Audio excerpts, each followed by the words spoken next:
Coach Mike Bianco has seen college baseball evolve over time in his 24 years as the skipper of the Ole Miss baseball team. But there's been one consistent, the pitching coach. You're staying in the game.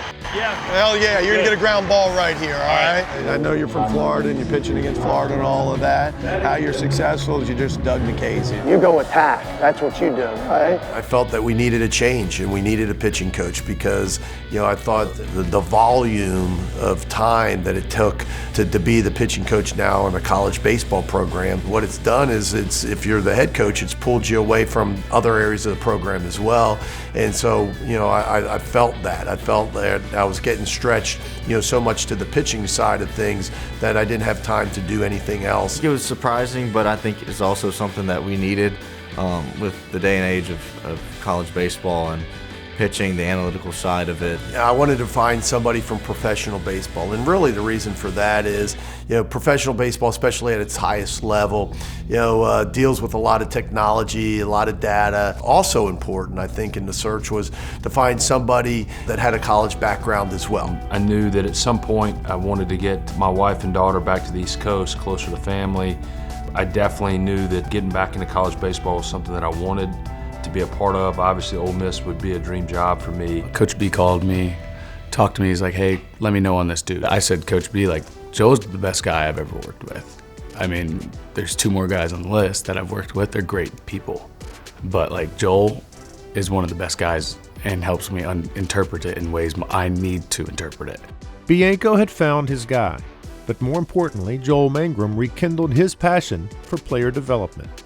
Being a pitching coach is what I really wanted to do. It's been a passion of mine for a long time, so I really wanted to get back to that part, and just really having your group was something that was really important to me. Joel's here from the beginning of the day, and most of the days he's the last one to leave the office. My first ever bullpen, he's like, "Have you ever done a splitter?" No, I've never done anything. I can't remember the last time I threw a changeup. He teaches me how to throw a splitter. I play with it, and it was really good. It's something that obviously I still throw now, not even knowing whether I was going to come back or not. And the first thing he does is he's like, "I'm going to get you better." I think it's important to have someone to relate to and be able to talk to when things are good and when things are bad. To form that relationship with each other and have that bond is pretty special. He's never tried to hold me back from who I am. And I think that really makes our relationship strong, is he encourages me to be myself and helps me find ways to even be more like myself. I don't know why you gotta create a heartburn. Yeah, I know. Yeah, just gotta raise Coach B's blood pressure. Come on, man. This is a big spot. I need some execution out of you. You're a little elevated right now. What's feeling good? What can we go to? What? 14 feeling good. Okay. Slider feels good too. He just understands how to connect with players, connect with the different types of how people learn. Everybody learns different. Someone's going to take to something completely different than how I take to something. Great job of having a personal relationship with all of us. So we trust him a lot, and he's really smart and really good at what he does. I think having that level of trust is just next level. I mean, I love it. There's never a time where I would ever doubt what he wants me to do. That's been the biggest difference, is just the amount of time he's been able to be available for them. And that's been neat to see. And if you know Joel Mangrum, I think he's an easy guy to like. Disrespectful. These guys, really disrespectful. Second base umpire, Brandon. And the third base umpire is Zach Cat. You guys are jerks. Don't make a short joke, because short men aren't supposed to talk about short men like that. Fun fact, I was going to go. Fun fact for me is I'm 40 and Braden Randall, and I'm skinnier than I'm skinny. He's added a new little component to it with his personality. He's got a big personality. He brings a lot of energy every day. Always happy for the most part. Well, maybe. This is teaching preschool. Don't let the fun-loving personality fool you. Mangrum is the perfect candidate to take the Rebel Arms to the next level. He has obviously coached at the major league level. He has developed the best pitchers in the world, and it took one phone call with him to be like, all right, well, I'll be an idiot not to go with anyone else. No one's really believed in me like he has, so he's trying to convince us that we're really good and that we can go to the big leagues if we max out our potential he knows we can. So it's been pretty great. I'm glad he said that. It kind of gave me a little extra confidence. I think he was great at what he did as a coordinator of pitching for the Guardians, but you can tell how he really loves college baseball, a great personality. You know, I really think he was built for this.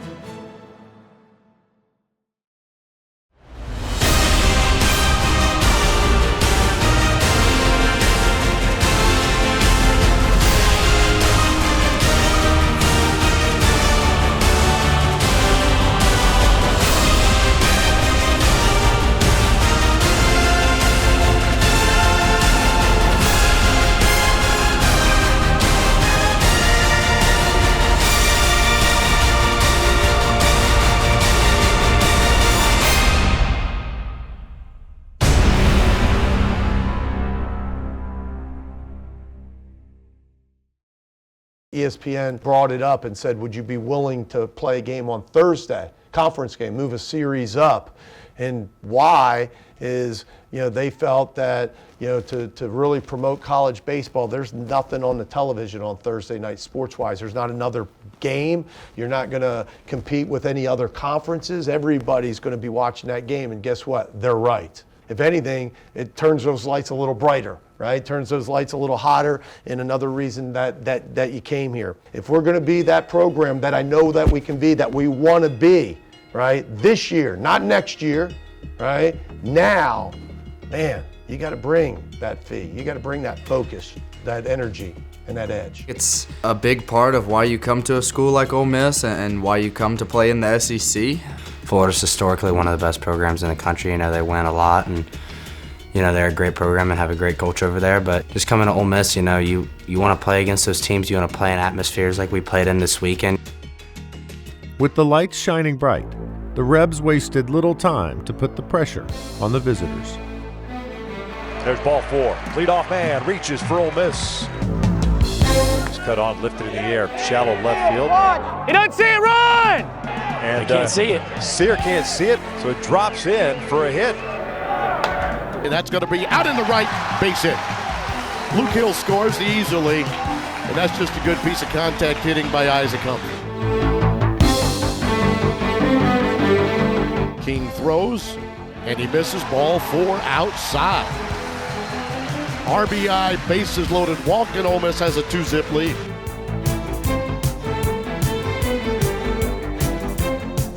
The Pack had given Hunter Elliott a lead, and the ace went to work. 2-2, got him looking, rung him up with a fastball in.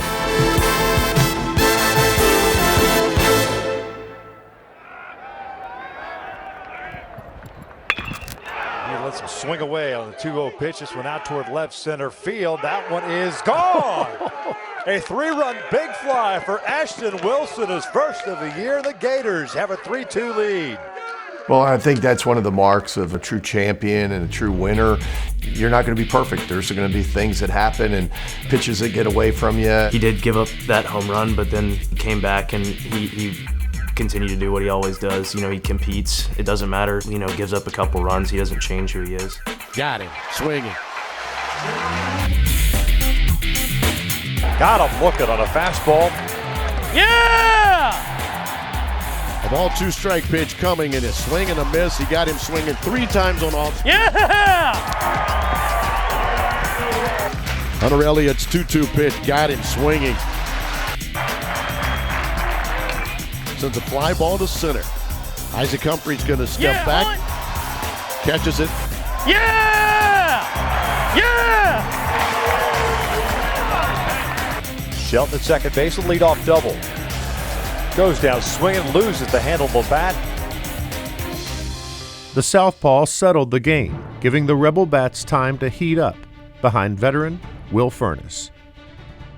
This is a guy who's in his 3rd year here and has gone through some ups and downs, had a solid freshman year, kind of a platoon player. Will, didn't get off to maybe the start that he wanted this season, but certainly in conference play, I don't know if there's a guy on the team that has swung a hotter bat than Will Furniss. Will sends one left side. Sear will go back and catch. Mormon's going to tag. The sac fly will tie the game at 3. Udemark goes back as That is RBI number 16 for Will Furniss. That one slapped down the right field line. That's a fair ball and gonna bounce to the wall. 2-run score. And Will Furniss makes it a 5-3 game. Let's go, baby! Come on! Time! Off speed, lifted in the air out toward right field. Should be deep enough to score a run. Tagging from third is Sanford. He is coming home.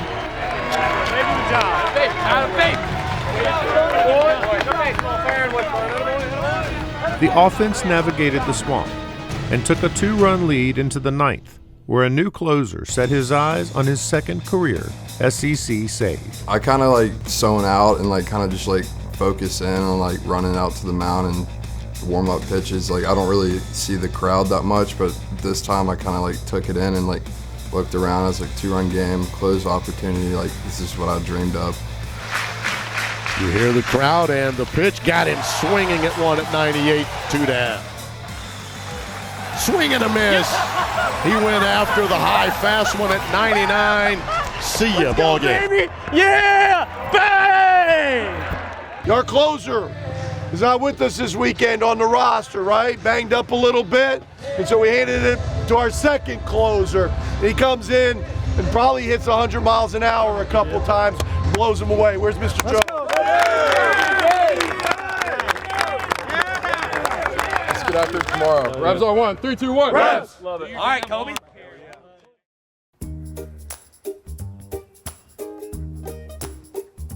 What's up, guys? It's Isaac Humphrey. My fiance works here at Oxford Early Elementary, so I'm gonna come hang out with her for a little bit and see what the kids are up to. She's from New York. We met my first summer. I went and played summer ball up in New York.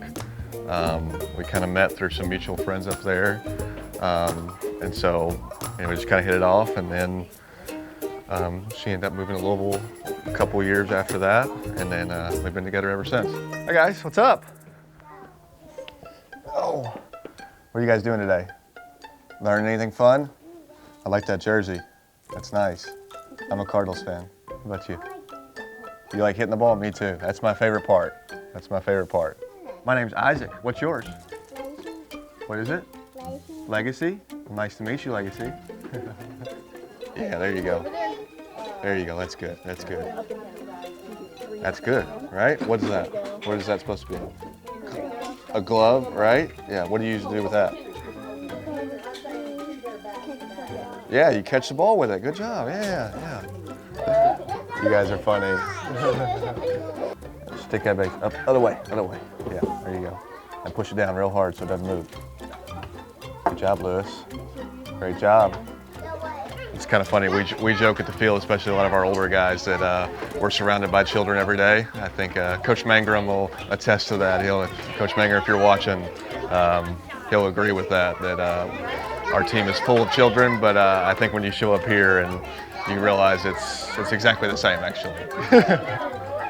She has a lot of stories, definitely. She entertains me at night just with those, so it's a lot of fun. But yeah, to be able to kind of come in here and see it in person is awesome, and I'm glad we got the opportunity to do it. Love you. Love you too. I'll see you at the house.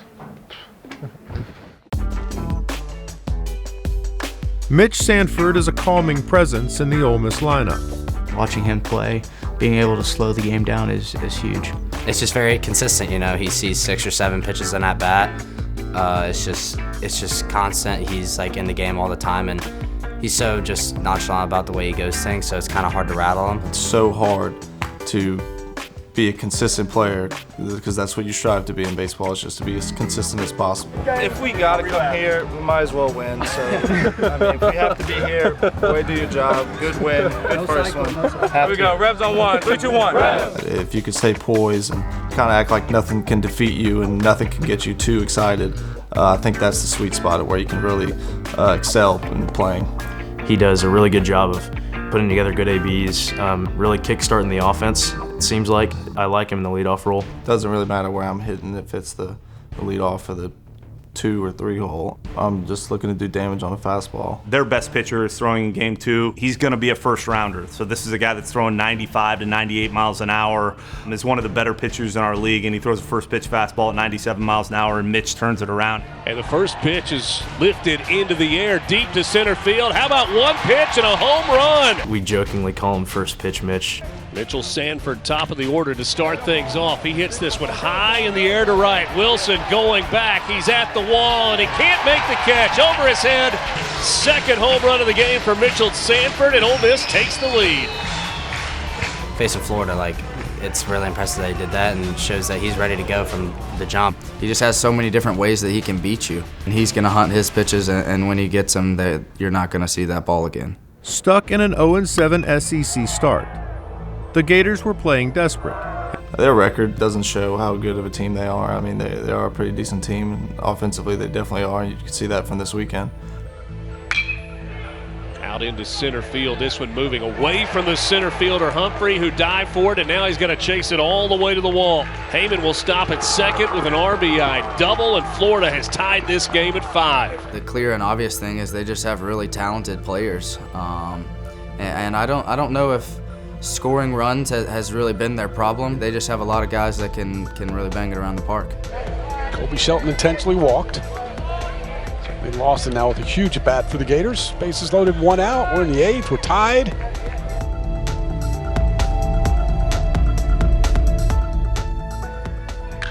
And he hits this ball high. He hits it to right. It's deep on the run. That is gone. It's a grand slam for the Gators. Certainly in the moment it's deflating, right? Because it's a tie game, and just like that, it goes from a tie game to you're down 4 with 6 outs left offensively. In my mind, without saying it, I knew that in the 8th, we probably needed a couple runs just to give ourselves a shot in the 9th.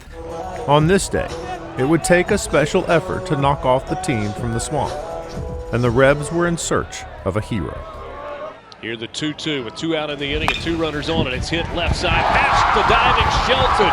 Furness comes home to score. Smithwick trying to come around to score. A head first slide. He's safe, and it's a 2-run game.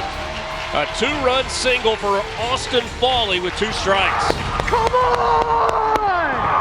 Let's go! Sounds like a broken record, but it's the most special part about our offense. He's very selfless, cheers for his teammates, and I think he's gained confidence from that. Seeing great dudes have success, it's just there's no better feeling, and he's been fortunate enough to come along in some amazing spots and important spots, and he's done nothing but, fulfilled them, and he's never been short of it, so hats off to him. After the 8th inning, I came back and told Tyler Keenan, all right, we got a shot here. If we can put up a 0, we got a real shot to get him in the 9th. Calhoun came into a tough situation, made one mistake, and they capitalized on the mistake, and that happens sometimes, but he did really well coming back and shutting him down the next inning and giving us a chance in the bottom of the 9th. If he doesn't do that, we don't win that game. Florida goes 1-2-3 in the top of the 9th. Ole Miss needs 2 to keep this one going. 3 would win it. Good job, honey. Good job, honey. Full count pitch coming to Luke Hill. Runs inside, and Ole Miss has the leadoff man on base. Give me an at-bat here, all right? Give me an at-bat, all right? Win the ball game for us. Come on.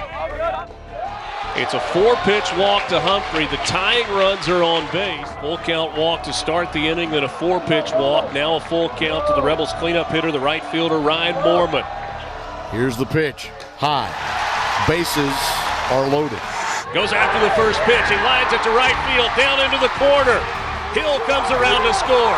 Humphrey comes around to score. They'll stop him at third base. It's a tie game. He was our best hitter this weekend, and we had a bunch of really good ones. We scored a bunch of runs and had good at-bats, but there was no bigger weekend than what Will Furness had. Austin Fawley had delivered all game long, and in the 9th, he'd have a chance to put Game 1 of the doubleheader in the books. Fawley's thinking hit it into the air to the outfield, right? There's no question. He wants to get one up. Get one up, you win the game. Florida's outfield playing way in as they have to.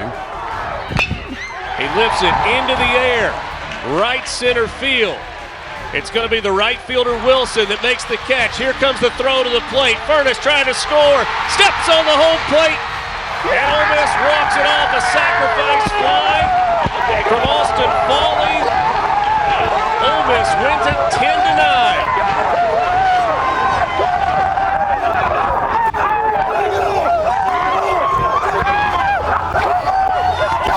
It's almost like the static on the TV, one of the old TVs when you wouldn't have connection. That's what it sounds like almost. You can't really hear. Your brain's going crazy. You've got a bunch of adrenaline. And everything just went black. And everyone was screaming. It was unbelievable. It's unreal, especially being here with all the fans. It was really special to me and my family that was there. Rebs win. The Rebels had clinched the series in the first game of the Twin Bill, setting up the opportunity to sweep. Sent down the right field side. That's trouble. 1 run scores, 2 runs score. Going all the way to third is going to be Heyman. And the Gators have taken a 10-8 lead. 2 balls, 2 strikes, 2 outs. Bases loaded. Chopper right side. Backhanded by the first baseman Shelton. He flips to the first baseman and out at first base. After an 0-8 start in SEC play to erase a 2-run deficit, and they walk out with a 3-run victory. I'm proud of the way you competed, right? And this is the SEC. You got to finish them, right? And we didn't finish. They didn't finish us in game 1, right? And so that's how it turns out. It happens sometimes. You wish it doesn't. It's baseball, though. Sometimes they, get the hot bat at the right time. They did. The thing that I want you to take out of this is not, hey, 2 out of 3 is good and all that. Is, man, just keep competing, right? Just trust yourselves, trust your teammates, trust the system. We talked about that, right? Just compete off. And if we do that, we're going to win a lot of baseball games, and we're going to like where we end up. But we never gave in. It doesn't matter if we're down 4, up 4. The intensity was there all weekend, and that's stuff that takes teams really far. We got a lot of games left, right? And I think we can be special, but we need everybody, right? We need everybody. That's all. Overall, I was really impressed and excited about this weekend. This start that we've had, I think it just shows how good we can be, and that we haven't even reached our ceiling yet, which is even cooler. Hey, proud of us this weekend, all right? The way that we fought, the way that we handled this doubleheader. I'm sure there's going to be another doubleheader this year. All right, so let's just learn from that. Rest up. Let's get after it. Rebs on 1, 3, 2, 1. Rebs.